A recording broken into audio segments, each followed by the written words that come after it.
बालू की बीत पवन का खंबा, कब लग खैर मनावेगा। परमात्मा ने आकर बताया है, जो सबके पिता हैं, सबके जनक हैं, कि इस काल को 1,00,000 मानव शरीरधारी प्राणी नित्य खाने पड़ते हैं। उसके लिए ये सब अपनी व्यवस्था करवा रहा है अपने तीनों पुत्रों से। रजगुण युक्त ब्रह्मा जी को कर रखा है, सतगुण युक्त विष्णु जी को और तमगुण युक्त श्री शिव जी को, शंकर जी को। इन तीनों से ही ये सब व्यवस्था अपनी करवा रहा है। ब्रह्मा जी से निकल रही तरंगों, उसके अंदर से निकल रही उस वासना से हम सभी जीव प्रभावित होते हैं और संतान उत्पत्ति करते ही करते हैं। भगवान शिव के अंदर से निकल रही सतोगुण की तरंगों, उसके अंदर वो वासना निकलती है जिससे हम प्रभावित होकर के यहां एक दूसरे के साथ मोह के अंदर, ममता के अंदर ग्रस्त रहते हैं। हमारे बस की बात नहीं कि हम यहां से ये मोह हटा सकें। तीसरा जो भगवान है श्री तमोगुण युक्त शंकर जी की, आप कार्यशैली से परिचित हैं कि वो संहार करते हैं। किस लिए करते हैं? जब पैदा हुए हैं तो मारने की क्या आवश्यकता है? पैदा किए हैं तो उनको मारा क्यों जाता है? हमारी बुद्धि काम करना बंद कर गई क्योंकि हमने ये प्रोसेस फाइनल मान लिया और कोई विकल्प नहीं।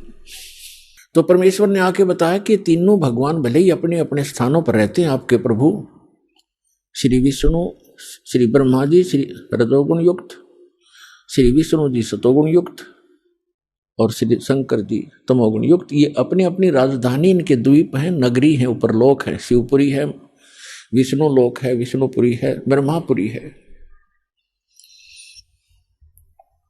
ये वहां रहते हैं, लेकिन उनकी जो उनके अंदर से निकल रहे गुणों की, जो गुणों का प्रभाव है, जो वासना है, जो उनके अंदर से निकल रही रेंज है, वो रेंज है उनकी। इन 3 लोकों पर उनकी रेंज है, पृथ्वी लोक, पाताल लोक और स्वर्ग लोक। तो वहीं से वो प्रभावित कर रहे हैं यहां पर सबको। जैसे एक मकान के अंदर दूसरे कक्षों में व्यक्ति बैठे होते हैं और रसोई के अंदर मिर्चों का छोंक लगता है, तो अन्य कक्षों में बैठे हुए व्यक्ति भी प्रभावित होते हैं, जबकि वो स्थूल साकार वस्तु रसोई के अंदर है मिर्च, उसके गुण ने वहां प्रभावित किया और उनको छींकें आने लगी। उनके बस की बात नहीं कि उन छींकों को वो रोक सके किसी कीमत। ठीक इसी प्रकार ये तीनों काल के पुत्र श्री ब्रह्मा जी, श्री विष्णु जी, श्री शिव जी भले ही हमसे दूर बैठे हैं, उनके अंदर से निकल रही जो उनके महक है, उनके अंदर से जो गंध है, वो हमें यहां पर भी प्रभावित कर रही है, जिस कारण से हम संतान उत्पत्ति करते हैं। फिर मोह ममता, संपत्ति में मोह, माता पिता के अंदर ममता, बच्चों के अंदर हमारा राग, ये जीव के बस का नहीं। और मृत्यु हमारे बस नहीं, क्योंकि ये भगवान शिव का डिपार्टमेंट है, जो काल भगवान ने इनको सेवा दे रखी है।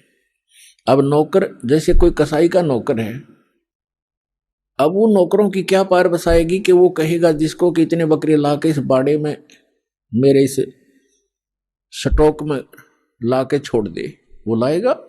और दूसरे नौकर की सेवा लगा रखी है कि इन सब बकरों को तू इनकी सेवा कर, इनको चरा, जल पिला, गर्मी सर्दी से बचा, यहाँ रख, पालन कर इनका, वो करेगा ही करेगा।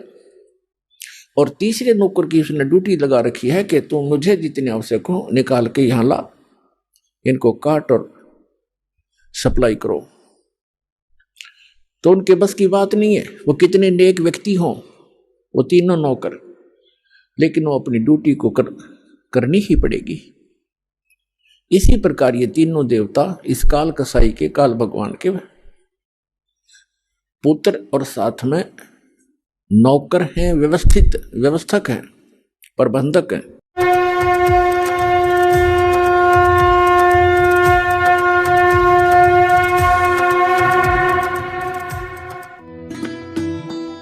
दिया लिया तेरे संग चलेगा, दरिया क्या रह जाएगा। दिया लिया तेरे संग चलेगा।